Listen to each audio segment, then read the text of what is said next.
Ladies and gentlemen, you remember I've been telling you I go on a lot of these sites that are writing about the worker shortage, and a lot of complaints or how people are treated on these jobs.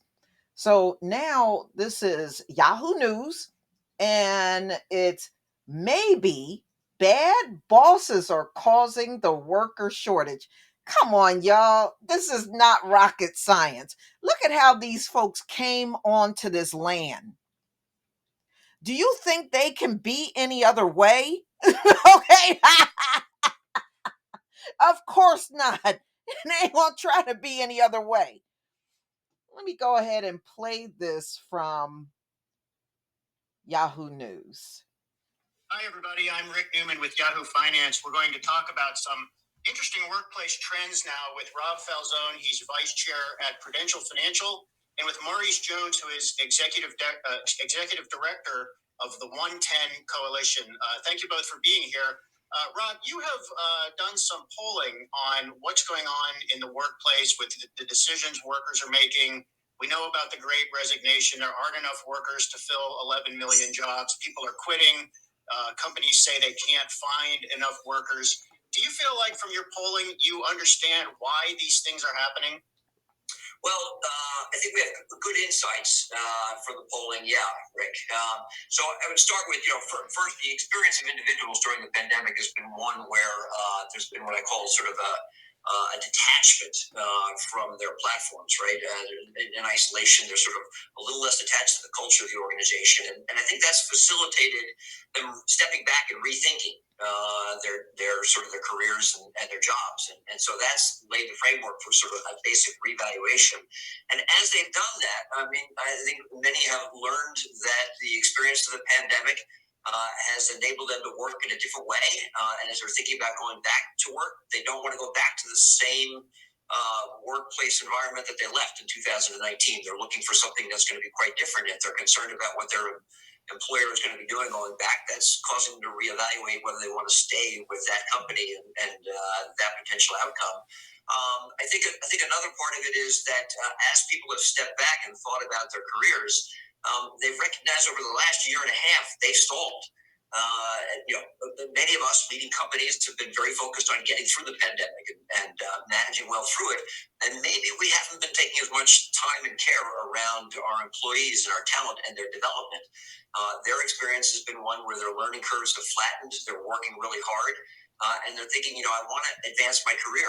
And to do that, I may need to go elsewhere. So compensation always motivates people, but I think there are more fundamental things at play here, Rick. Maurice, your organization focuses on trying to get Black Americans who do not have college degrees into good paying careers. Are you noticing the same trends, or would you say they are different for the subset of the labor force that you pay attention to? I would say, with respect to Black talent without four-year degrees, we're talking about trying to get access into the labor market right now, into quality jobs. So you've got about 10 million Black talent right now in the workforce who are underemployed, at least, and who are looking for opportunities to get into the workplace. And so right now what you have is about 60 companies who've come together to say, hey, we're going to remove this systemic barrier of a four-year degree. We're going to move to a skills-first approach to hiring and to promoting. And so I think what you're seeing there is a number of forces coming together at this time that actually need one another. You've got employers who need talent, and they need talent from channels that they haven't historically been getting. You've got Black talent who've been on the sideline and who have been preparing to get into these opportunities for quite some time now. And this moment is really pulling the two together and producing an incredible opportunity for more equity, as well as to get more talent into these places of work in order to help them continue to be healthy and to grow. Maurice, you use that phrase "on the sidelines" that we hear a lot. Workers who are on the sidelines, which means these are able working age Americans who are either not working or not looking for a job. And one of the oddities of the labor market today is we've got a lot of people who could be working who are not working. Do you feel like you understand why they are on the sidelines, if you will, and what will get them off the sidelines? So, in the case of the 110 journey, a big piece of what's keeping them on the sideline, honestly, are systemic barriers that make no sense. I'll give you an example. Right now, if you look at jobs that pay about $60,000 and above across the country, across corporate America, 79% of those jobs on paper require a 4-year degree. If you look at jobs that pay $40,000 and above across the country, right now on paper, 71% of them require a 4-year degree. Well, guess what? 66% of all talent in the workforce right now, ages 25 and above, do not yet have a 4-year degree. That number is 76% when it comes to Black talent. And so, what we're trying to do with respect to the coalition is to remove these systemic barriers that are keeping talent on the sideline.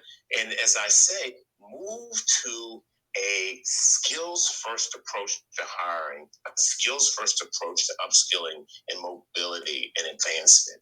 And so, a big piece of what we're doing collectively, and I'm so encouraged by the employers here because they're stepping up to the plate at this moment, is removing systemic barriers that make no sense, that actually is, or I should say, actually are keeping talent on the sideline right now. Rob, I went through your latest survey, which I believe was from October.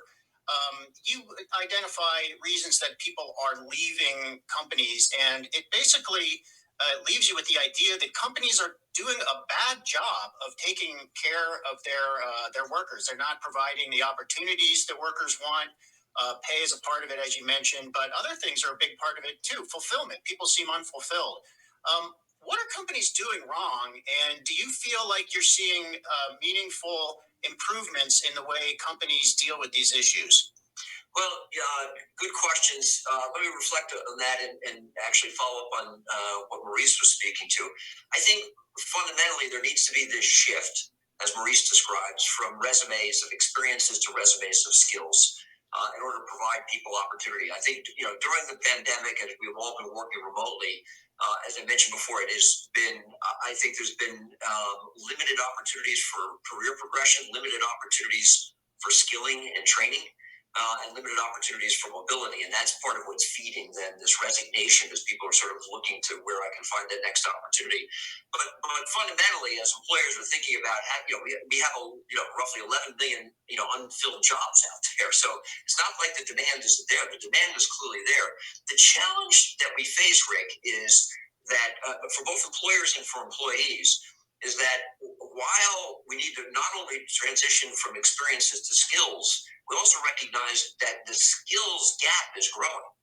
What's happened over the course of 18 months plus, going on 24 months of a pandemic, has been 5 years, if not more, of acceleration in our economy from the standpoint of adoption of. All right, I'm going to stop right there. Okay, because I want to go back to what this is all about. Now, they're saying that bad bosses are also fueling the worker shortage that's going on. So you still got, all kinds of job openings as they were talking about, but you still got record levels of people quitting their jobs. That's still going on. And they're anticipating this to go through 2022. So people are tired. Okay, they are tired, and many of them feel stressed out. Now, right now, you have an overwhelming amount of people working shorthanded, and the workers they have are feeling overwhelmed. They're feeling stressed. They're feeling underappreciated. And you saw the cheddar video I showed you where an employee had a meltdown in the kitchen because of the way the boss was treating them. All right. So many workers are leaving because they want better pay. And that just goes to show you America, for a long time, businesses got away with underpaying people to the point where they could barely make it. And folks are fed up with that. They don't want to get out here working all these stressful hours, and an employer feels that they don't deserve a certain amount of money, or they won't pay a certain amount of money, and wow, and it turns into a disaster, and they leave. So now they're also saying the second leading reason is a lack of opportunities, cited by 26%. And the survey also that strongly suggests that companies need workers already, have on the payroll, so, and need to utilize those employers instead of every time there's an opening, you go looking for somebody on the outside.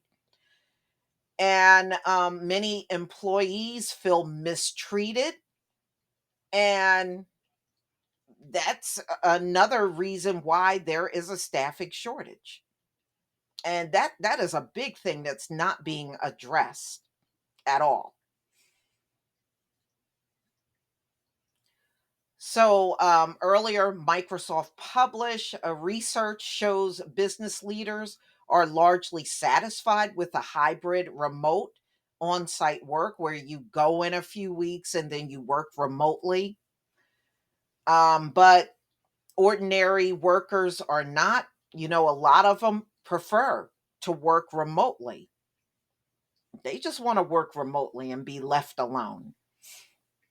So, according to the survey, they surveyed 84 global businesses.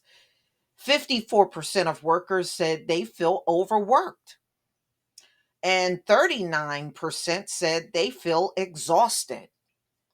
About 20% said their employers does not care about their work life balance. Remote workers also tend to feel disconnected from their companies and their colleagues.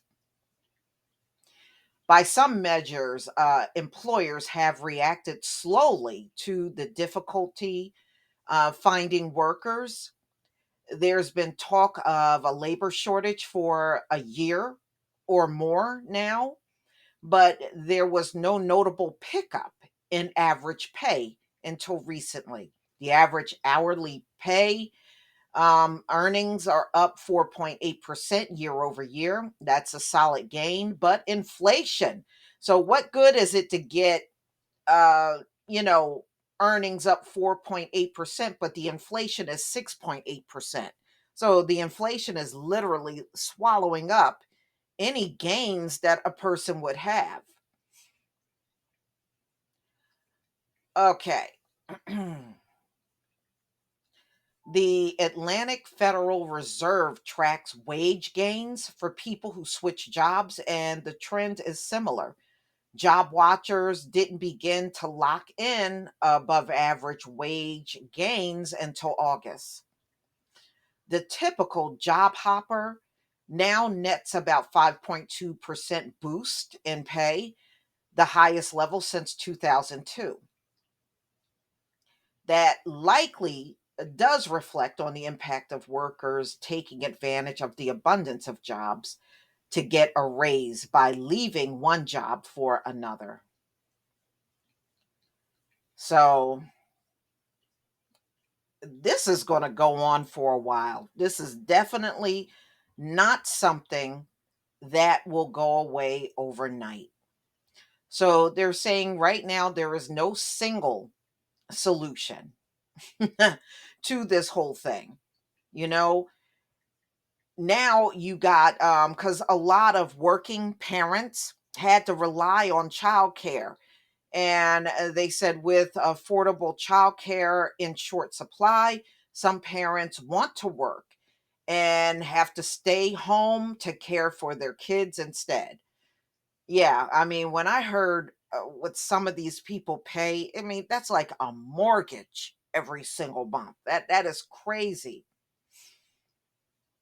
Another reason is a lot of people are afraid of catching things on their job now, and they are waiting until they feel it's safe to go back to a crowded workspace.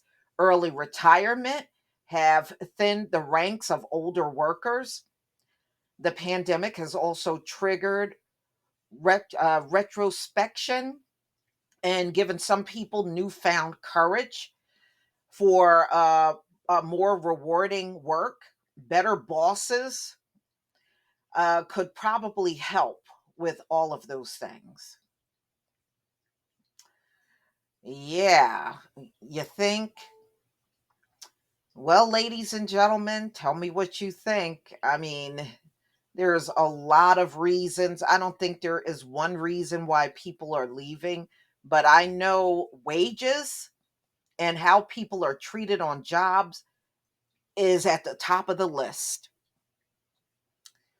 And I think now people, even some of the ones that are left, they're not taking it anymore, especially from these lousy behind bosses. But please leave your comment and subscribe. Don't forget to hit on the notification bell, and I'll see you on the next video. Peace, family.